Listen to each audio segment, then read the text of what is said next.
Welcome to Parables, everyone.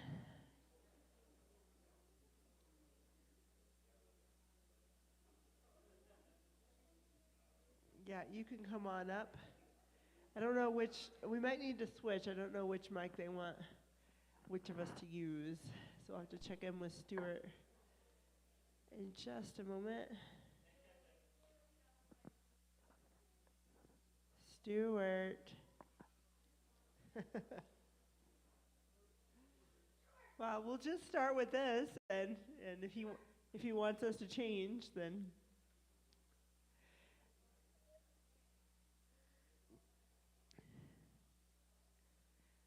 I just wanted to know if this is okay for me to have the wired one and her the wireless. Do you have a preference? Okay. Is that okay? And we have sound online? We do. Okay, very good. Thank you. Hi, everyone. Welcome to Parables. I'm excited to be here with Liana Aguirre, and she has a lot to share with us, so we are going to get started. Let's see. David, would you mind shutting the doors for us? Oh, Stuart's got it. He's on it. We've got a lot of fellowshipping going on in the gathering space, which is great. We don't want to stop that, but for those of us who are here, we want to be able to hear from Liana. So not everyone knows you, so I'm really excited to share a little more of your story. So let's just start with the beginning. Where did you grow up? Talk about your childhood a little bit. Good morning, everyone. Good morning. I grew up in New York City. I've been here now for about 12 years, but I grew up I was first born in Harlem. I lived there until I was 3 years old. Then I moved to Queens, and yeah, that's pretty much my whole family together. I have one sister between my parents. Then I have two brothers, previous marriage. The childhood it wasn't the best of childhoods, I'll be honest. There was alcoholism in my family. There was also a lot of arguments, a lot of fighting, but we always came together. It was a good family situation when we came together. Other times when those alcoholism affected a lot of the family, it wasn't always the best. But we're all still in touch with each other, and we're still a family, so that was pretty. So how did you find your way to New Mexico, and was it a straight journey to go to other places first? Like, what was the journey to get you here? I visited New Mexico, more the northern part, when maybe, let's see, I'll give you some years. I believe it was about 2006. I visited New Mexico, and it was more northern, around Albuquerque, Jemez, and I was like, wow, look at all this open space. In New York, you don't get a lot of open space. The mountains, I was taken by the mountains. I thought it was the most beautiful thing.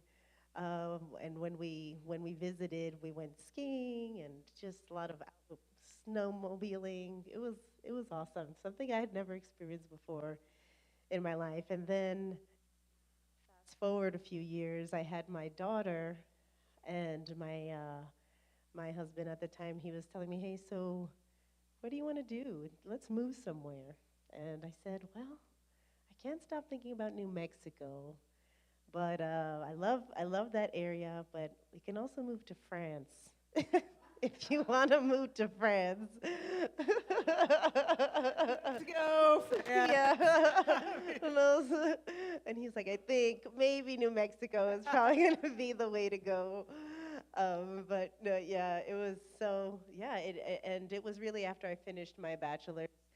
He said, do you want to go for your master's? I said, yes, I think I've been looking, then it ended up being either university in France or university in New Mexico. So I ended up looking at some schools here in New Mexico. Somehow in my mind, UNM became NMSU. It wasn't very clear, and then I had registered for courses at NMSU before I knew it, and so it was kind of like by default. Then my daughter's dad, he actually came here to New Mexico first. He stayed in a tent in the KOA for almost 3 weeks trying to get a job first, get a place, and then from there, we moved here. We moved together. So it was sudden, and it was kind of, coming from New York and being here.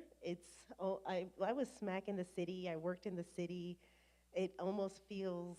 I felt like I was in a refugee, and nobody can find me. If I really, I was sleeping in my front patio of the house, and I was like, wow, I never thought in a million years this is what I'd be doing. This is where I'd be. But, there I was. It And was a culture shock, I'm sure. yes, yes. Yeah. A lot, the New York attitude is, hey, what are you looking at? What do you, how can I help you? But a lot of the times, and I just realized that the genre of people are different, Yeah. They obviously knew that I wasn't a local, I probably emitted that energy at that time. Yeah. And then they were just, I realized they wanted to know me. They were curious about who I was and my story. And I'm pushing around my little baby. I didn't even drive when I moved here.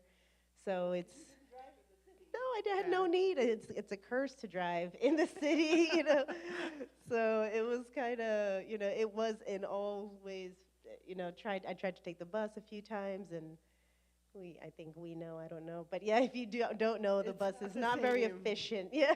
Yeah, the public But- transportation is not at the same level. So how old was Analia? She's 13 now. How old was she? Yeah, she was one. She was just 1 year She old. was one. Oh Yes. my goodness. So she has grown up here. Yes. Okay, so you had your bachelor's in what? My bachelor's, well, I have in anthropology. Okay. It's in cultural anthropology I can get a little geeky about it, but it's medical anthropology, nutritional anthropology, Okay. and, well, overall physical and cultural. And my second minor in art history. Okay, art history. And then your master's. And my master's, what I came here to do, Yeah. I'm calling it continuous because I started to go for my master's in anthropology, and then I started to go for a second degree in public health. I just love to learn, and it just kind of, Yeah. it's a never-ending kind of journey. And right now you are working at Casa de Peregrinos, right? Yes. So tell us a little bit about that work. Casa de Peregrinos it's amazing. If you don't know about it, we serve 21 rural counties here in New Mexico, or southern New Mexico, within Doñana County, anywhere from La Mesa, Mesquite, Chaparral, all the way over to Anthony. We do mobile distributions out there. What I do right now is I also work with agency support. And when I first got there, it was 5 agencies I was working with, and now we're more than 30 agencies.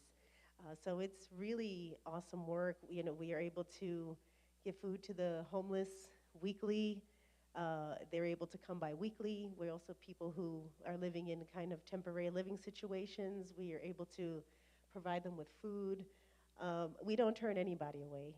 So I always I love that too, that we're able to serve. I mean, of course, there's guidelines, we have to uphold, and we always try to refer them to resources that can help them further out if we can't help them at that moment. So it's to be in that area, to, befriend a lot of the homeless, people, and to be part of that community. You have a totally different perspective on what it really means to be part of that. And coming from New York, it was something I never experienced. There's a lot of the sense of community that I've come to know here is amazing. In comparison to the feeling I've had in New York City, I never really felt it. It's kind of interesting, to know there's so many more people over there, but here. So just as you're talking, there are so many layers and things where you could apply your anthropology background, not just in the work that you're doing at Casa de Peregrinos, but also just what you just said about the different cultures. So do you find yourself putting on that anthropological hat all the time? All the time. Okay, so what do you see in your work from that perspective? Like, what could you share with us that you are kind of uncovering from your anthropological perspective? I could see, well, I actually just visited New York also a few weeks ago, so that the comparison is really still fresh. One huge thing I notice is in a big city like that where things are happening, it's awesome, but you tend to lose yourself, your sense of self and sense of community because there's so many other things you can be doing, and your mind is kind of occupied with what you feel kind of needs to get done, or not needs, or what you want to get done, as opposed to what really needs to happen. I mean, I was there during 9/11, and that was a crazy thing where we did come together, but it was a sense of together, but not really this feeling of, I don't know, warmth. And that's really what we offer here, or our community is, and then the homeless situation in New York, a lot of them are veterans, which I know that is the case here as well. But there's more of a level of, with the people on the campus, what we call the Community of Hope, Casa de Peregrinos, that whole area. They're actually, there's more of a sense of camaraderie. We don't treat the homeless as, a distant indigenous strangers. We kind of embrace them in that community where we are. And I notice a lot of people here in Las Cruces do kind of more, I don't know if it's sympathize or just have a bigger heart for this homeless situation. Good. I think that's interesting for us to hear. So let's talk about Morning Star for a bit. What drew you to this community? Okay, well, when about almost 2.5 years ago, I served a AmeriCorps service term, and part of our kind of route was actually to be here and help with the Lighthouse Pantry. And above all, serving that AmeriCorps service term, and I highly recommend it for anybody who, even, we have people from 60 years old to 20 years old who, if they want to make an impact in their community, I just think it's an awesome, awesome opportunity. But yeah, to be part of this team and then come here to Lighthouse, the Lighthouse Pantry, and then to see the beautiful people from Morning Star Church be part of that, I was just taken. I was like, wow, this is amazing. And I think Suzette was one of the first women I met, and I was like, she's awesome. And then I started to meet all these awesome people here, and I just felt my heart got mushy, and I said, and I was with another church right before COVID. Then COVID hit, the church closed down, and then I was in the AmeriCorps service term, and so it kind of like rounded about, and I was looking for a new church. It's, the way things happen are awesome sometimes, well, all the time. And so I came here, and I realized, I was like, I think I kept telling Suzette, I'm going to come give it a try one day. I'll come. And then I came one Sunday, and I've been coming ever since. So. And I think that's a really good example of how people are church shopping, for lack of a better term, these days. Sometimes people will just show up on a Sunday morning. Often they will worship online first, because you can see what's going on without being here. But another avenue is through service, connecting through service first, and then seeing what the rest of the church is about. And you exhibit that perfectly. And so how are you involved now? Because you and Analia both are involved in different ways at Morning Star. Oh, yes, here at Morning Star, well, I think my involvement, I'm in the Bible study group. I also help out with the afternoon service cleaning crew with Janet, who's wonderful. And anyway, and I encourage my daughter, and I guess I call her my half-daughter, little Brianna. I'm sure the majority you know her. She's, and for me, that's also being part of the church, is being able to bring them and presenting them just to what Morning Star is able to offer in our awesome little community here. So. And Analia, if you haven't met her, is in our youth group, and she contributes in a beautiful way, and she's very artistic, right? And so we have an art camp coming up, if you didn't know, for kids who are in kindergarten through 5th grade, and Analia would say, I want to help with that, and I think she would be so So good. And she helped with Vacation Bible School too, didn't she? So there are many different ways to get. So about what you hope for the church. I definitely hope people see more of what we do in the community. I think, like exactly what happened to me, I think can happen to so many others if they just kind of experience and see what we do, and also just hear about how awesome our congregation, our pastor, and our whole teams, all the teams that we have available to everyone. That, I think there's a big need for that these days, and we just need to shine so everyone can see that. Oh, that's really great. So tell us a little bit more about the work that you're doing every day. What is the best part about serving the way you do? Yeah, wow. Well, I'll tell you oh, the thank you. I have a lot of people. Well, from the mobile food pantries that I do, for that we all work at with Casa de Peregrinos, we can individually register people so that when they come up, you can see it's a one-on-one. It's very intimate, very private. This is their. It takes a lot for somebody to come and ask for food. Some people are very afraid, even for citizen status. We have a lot of the migrants that were coming in, and that was a big thing for us. We were kind of, hey, what do we do? Can we just serve them? They don't have any identification. They don't have, and so that just became something we said, well, if they're going to be coming, we just need to get more food and have something set aside. And how awesome is that, to know that people travel far, they have a long way. Some people come with no vehicle. Some people go, so you really have to have these personal conversations with them to see where they're coming from and how you can really help them, because it's not all going to be cookie cutter, after that. So what I do after, kind of engaging with these people is assess them and see any ways I can really help, because usually it's not only food that they're needing, there are other resources. So also just to educate myself to see how else I can help. And I don't know, but not so long ago, we had this huge, it was called Stamp Out Hunger, and some of you may have received some kind of paper bags in the mail, and it said, oh, this food's going to go to hungry people, and it was through the post office. You'd put some cans in your mailbox, and then the postal service would come and pick it up. And we were kind of in charge of that whole little event, so they had us all come in. It was a Saturday, but that was okay. They had us all come in and sort through all the food, and it was, once again, to see the community, the team, and everything kind of come together. It's always just so remarkable. And then, ironically, that was, we had too much food. And this is when our old building, we had no place to store it. And so we were just like, oh, goodness. So they asked me, hey, call some agencies, see if anybody can use some food. And it just so happens that day, Morningstar did not receive, or the Lighthouse did not receive their truck for Roadrunner Food Bank and their food. And I just so happened to, of course, you guys are the first people I'm thinking of. And so I called them.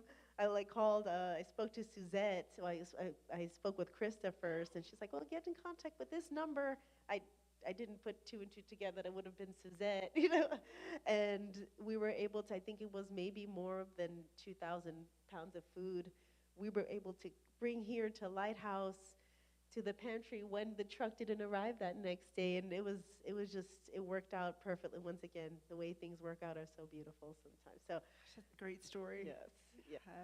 Yeah, it's really great if we can work together and support the same kind of ministry. So I want to make sure you all have time to ask questions. Is there anything else you wanted to say? Is there a question that you wished that I had asked you? No, I just, the only thing I want to say is I'm really, really happy to be part of this church, part of our community, and to know each and every one of you. I'm really grateful that you were willing to do the interview, because sometimes it happens where you have things scheduled and they just don't work out the way you think. And so I was contacting a couple of people to see, you've been on my list, but would you be available? And she said yes at the last minute, and I was really, really grateful for that. Thank you for that. So any questions or comments for Liana about her work, about her life in New York? Yes, Elaine. Well, comment in that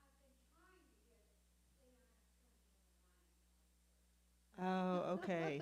So I need to I need to repeat it so people online can hear. So Elena's saying she's trying to recruit Liana to come to the 9:15 service, but she comes to the 11:15 service, and either service is great. In fact, I love it when people come to either or. It's good. Yes.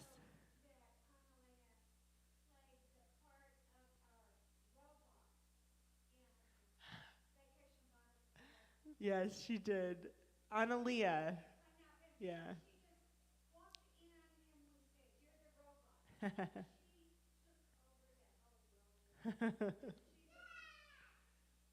Thank you. That's Olivia. So for those of you who didn't hear that, Analia, Liana's daughter, served as the robot in the skit for Vacation Bible School this past summer, and she did such an amazing job. She did own that role, and the kids just loved it.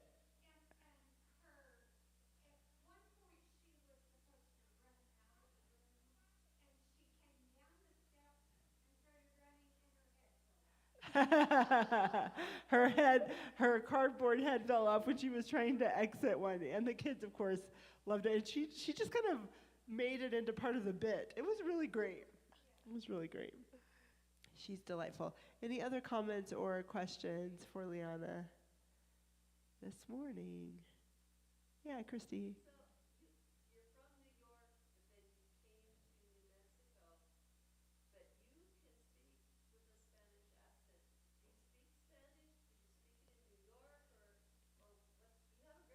Oh, thank you. Christy. Thank you. Christy's asking about her ability to speak Spanish. I'm not Mexican. Just my father's from Ecuador. My mother, she's Puerto Rican and Italian. So getting both of that, my father was the dominant Spanish speaker in the home. My mom was always responding in Spanish. My dad would speak to me in Spanish. My mom would speak to me in English. So, but growing up, and all the parties the family parties mainly were Spanish speaking. A lot of dancing, a lot of. So yes, I definitely. You are truly bilingual. Yes, Yeah. I actually really love languages. I speak French. I speak Italian. I Nice. took some Arabic. I took some German. But yeah, a Uh, little bit of yeah. No, I I think love. sometimes people gravitate toward language, and once you get one down, it's easier to start Yeah, your brain learning is the like. others. Yeah, your brain picks that up. Very good. That's interesting. Thank you for that question. Anything else?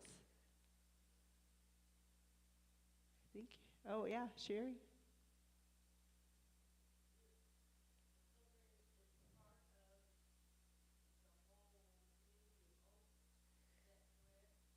What What is the connection between Community of Hope and Casa de Peregrinos? So we share, actually up until 2 weeks ago, because we just moved into a brand new building, which is another whole new taking on. But our work as a sister agency, I would say, we work in the same plaza.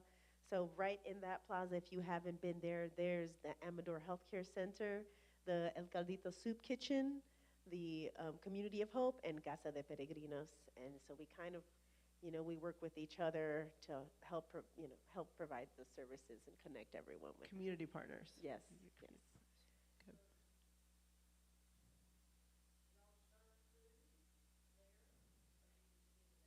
We just give it out. We leave the serving of food up to the soup kitchen, which, in case everybody needs to know, up until I think they start a breakfast at 7 o'clock to 7 to 8 o'clock, or 6:30 to 8.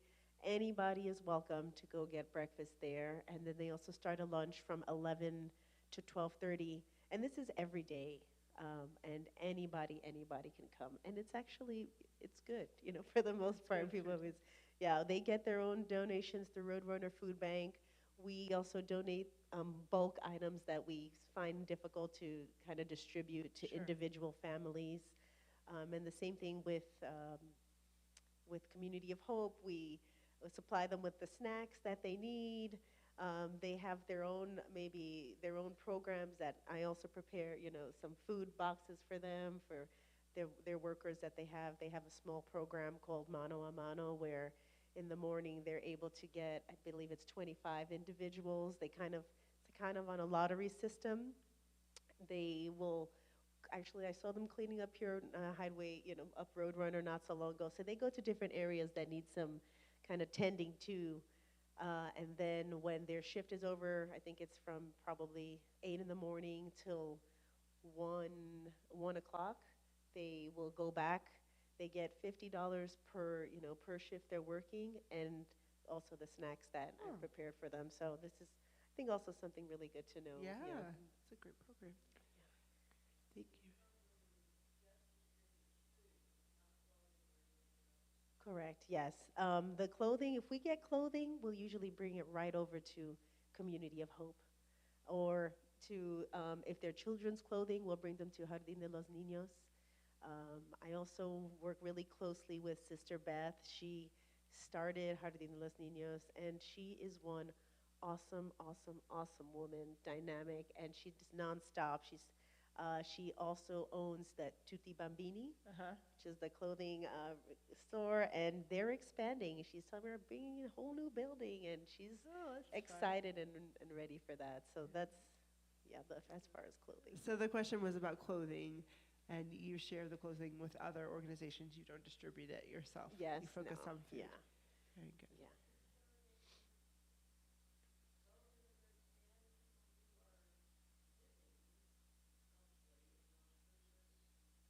Yes, yes, we serve.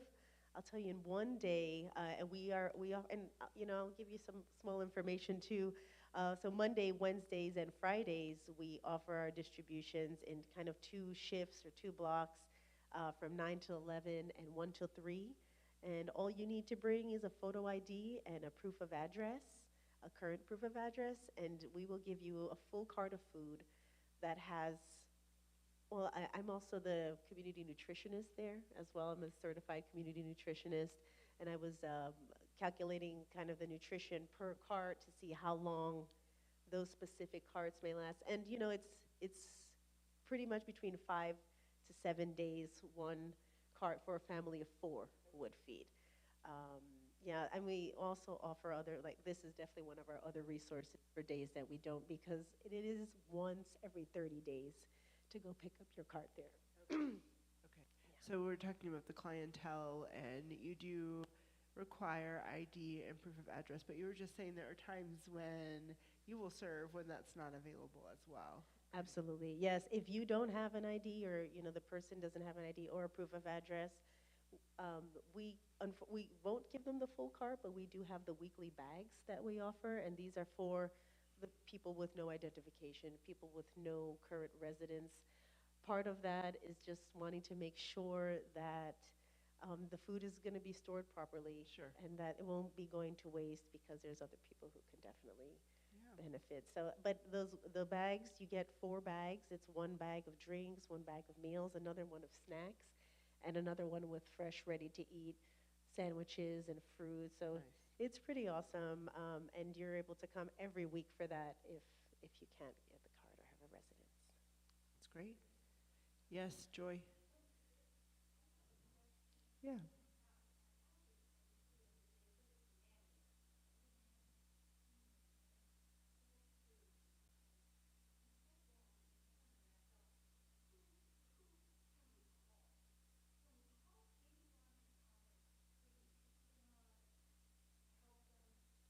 Okay. So Joy is asking if when we see someone in need, and perhaps we feel like we can't address the situation directly, do you have suggestions of people we could reach out to for help? Absolutely. For that situation, or for situations like that, I'll be honest, sometimes they are difficult, because you don't know how this individual's feeling, if they want to seek out that help. However, this number, I would definitely recommend calling Community of Hope. They help with these. Yes, to call them, and just sometimes what they tend to do is kind of outreach. So they'll go to a number of, if they've received multiple calls of saying in this area there's, a high amount of homeless, situations happening there, and they'll do kind of outreach where they'll come in with a little snack bag and say, hey, if you're looking, because what they have there are tents for temporary, and then if you're willing and you do have to put in some work, they'll put you up to temporary housing to ultimately a more permanent housing. So it's absolutely. Well, for when I see this situation, I always say, hey, if you want some food, please go to Casa de Peregrinos. They will give you food every week, and it's a good amount of food. Um, and everybody, we do have small flyers, and I'll try and make it a point to bring them out over here. That not only for whoever may need one, but if you feel the need to maybe have them with you. That's the purpose of was the purpose of us kind of creating them to be able to hand out to, and you might get mixed reviews, but at least you've done part of something, exactly, something. Absolutely. They have showers, they have toiletries. You're able to wash your clothes at Community of Hope. They have a number of caseworkers that are they're overworked, I'll be honest, but they go above and beyond to really help their clients. I always recommend, and always to bring out the soup kitchen, because 7 days a week they offer meals, hot meals to the public. Thank you. That's very good information for us to have. Okay, so we are going to call it a day. It is 11 o'clock. We'll have church in about 15 minutes, but we thank you so much, Liana, and I'm sure you can answer other questions if they have it, right? Yes, please. Thank you so much. Thank you. Yep.